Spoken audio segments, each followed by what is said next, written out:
Bonjour à tous, c'est Thomas de Power of Industry. Aujourd'hui, nous allons nous intéresser à un sujet clé dans le domaine de l'automatisation des processus industriels. Je parle bien entendu de l'asservissement. Si vous êtes curieux de savoir comment les machines sont contrôlées avec précision en temps réel, cette vidéo est faite pour vous.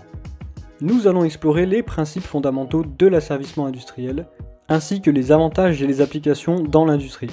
En regardant cette vidéo jusqu'au bout, vous apprendrez comment cette technique a révolutionné l'industrie en permettant une automatisation plus efficace et plus précise des processus de production. Mais avant que la vidéo ne commence, n'oubliez pas de laisser un like et de vous abonner à la chaîne pour rejoindre notre communauté et ne pas louper les prochaines vidéos. Tout d'abord, qu'est-ce que l'asservissement ? L'asservissement est un système de contrôle qui permet de gérer la position, la vitesse, l'accélération ou encore même la force d'une machine dans les processus industriels, le tout en temps réel. L'objectif étant d'atteindre le plus rapidement possible la valeur de consigne et ou de la maintenir quelles que soient les perturbations externes. Dans l'industrie, cela est souvent utilisé pour contrôler des machines telles que des robots, des machines-outils, des systèmes de convoyage et autres. Bref, nous les retrouvons absolument partout. L'asservissement est important pour l'industrie car il permet de maintenir la précision et la fiabilité des machines. En contrôlant la position, la vitesse ou l'accélération d'un objet, les machines peuvent produire des produits de haute qualité et à grande échelle. L'asservissement permet aussi d'améliorer la sécurité des travailleurs en évitant les risques de blessures dues aux collisions, notamment à la robotique qui peut être amenée à travailler aux côtés de l'homme.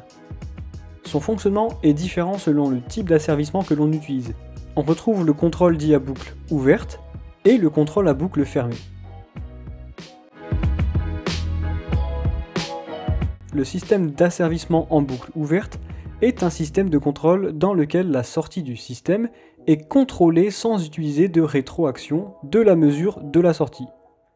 Cela signifie que la sortie du système est directement contrôlée en fonction d'une commande préétablie sans tenir compte de la mesure réelle de la sortie. Pour mieux comprendre, voilà un exemple. Vous avez un convoyeur qui peut aller à une vitesse pouvant varier selon vos besoins.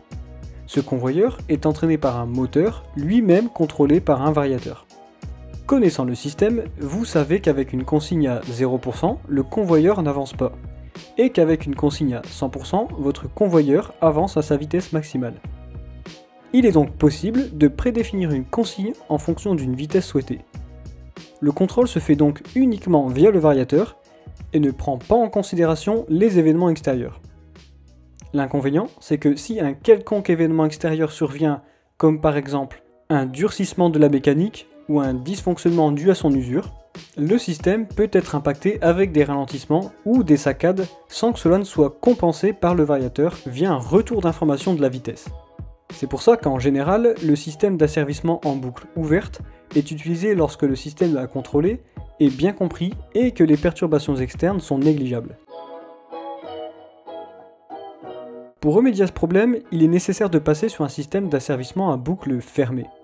Cela permet de contrôler le système de manière automatique en utilisant des capteurs pour mesurer la sortie du système, puis comparer cette mesure à la consigne et ajuster la sortie du système en fonction de l'erreur entre la mesure prise et la consigne demandée.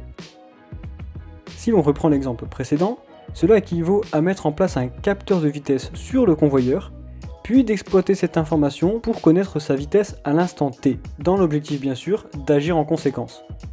Le variateur va donc automatiquement compenser les variations de vitesse dues au vieillissement de la mécanique ou plus simplement à la charge qui peut varier. L'inconvénient de cette méthode est qu'elle est plus coûteuse et plus compliquée à mettre en œuvre. Mais alors, comment ces informations sont-elles traitées ? Eh bien, si on s'intéresse à l'infrastructure du réseau, voilà comment ça marche. Pour commencer, l'obtention de la consigne est essentielle. Celle-ci peut être gérée de deux manières différentes en ce qui concerne l'asservissement à boucle ouverte. Premièrement, l'utilisateur peut la fournir directement en utilisant par exemple un pupitre de commande en passant ou non par un automate. Deuxièmement, la consigne peut être déterminée automatiquement par un automate via des calculs en fonction de l'état du système.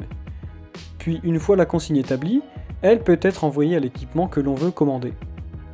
Si vous voulez en apprendre davantage sur le fonctionnement des automates, je vous recommande de regarder une de nos précédentes vidéos sur le sujet, que vous pouvez trouver dans les fiches.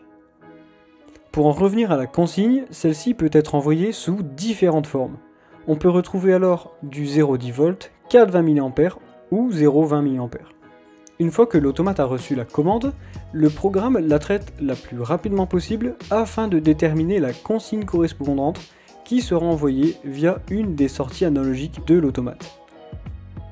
Cette commande sera ensuite transmise à l'équipement de contrôle tel qu'un variateur de vitesse qui ajustera la vitesse du moteur en conséquence.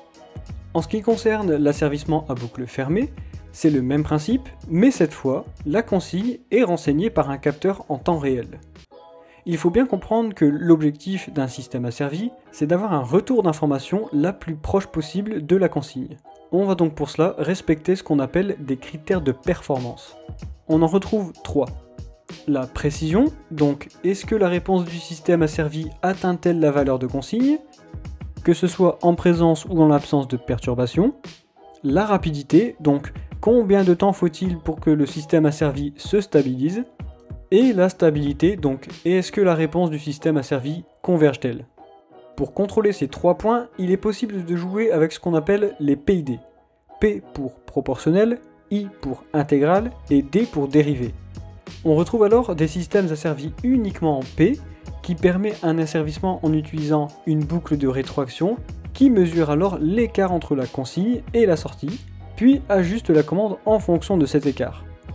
La commande est alors proportionnelle à l'erreur, de sorte que plus l'erreur est grande, plus la commande sera elle aussi grande. On a aussi les systèmes asservis en PI qui ajoutent une action intégrale à l'asservissement proportionnel. Cette action intégrale permet de réduire l'erreur en intégrant l'écart sur le temps. On retrouve aussi les systèmes en PD en ajoutant une action de dérivée à l'asservissement proportionnel. Cette action dérivée permet donc de prévoir l'évolution de l'erreur et alors d'anticiper ainsi la correction nécessaire. Puis enfin, on a les systèmes asservis en PID qui est ni plus ni moins que la combinaison des 3 types d'asservissement précédents. C'est le type d'asservissement le plus couramment utilisé car il offre une réponse rapide et précise aux changements de consigne ainsi qu'aux perturbations. En conclusion, l'asservissement est un concept clé dans l'ingénierie et l'industrie. Il permet de contrôler et régler les variables de sortie dans le système automatisé. Les systèmes d'asservissement sont utilisés dans une grande variété d'applications industrielles, telles que pour le convoyage, la régulation de température, en passant par des systèmes de pesage ou encore même de robotique. Nous espérons que cette vidéo vous a donné une meilleure compréhension de ce qu'est l'asservissement. Si vous avez des questions ou des suggestions, je vous invite à les poser dans les commentaires, et si la vidéo vous a plu, n'hésitez pas à mettre un pouce bleu et à vous abonner pour rejoindre notre communauté. Merci à tous, c'était Thomas de Power of Industry.